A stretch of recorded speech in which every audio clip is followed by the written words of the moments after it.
But before I show you how to do that, subscribe to the channel, it helps me out a lot. So basically, if your phone number is banned from WhatsApp, what you have to do is go to Google, type in WhatsApp support, click on the first link, then scroll down until you see Contact Us section. Now, whether you have a business or a regular Snapchat, WhatsApp, that's the one you want to click on. Once you click on those, it's going to tell you to better assist you.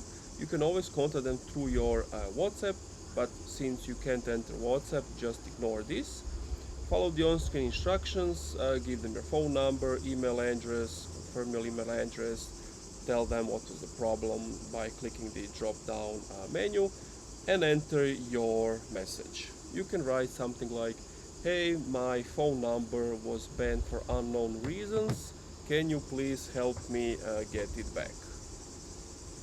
And then at the bottom just click on next and submit your message, and that's it. Thank you for watching this video. If you enjoyed, leave a like, comment, subscribe.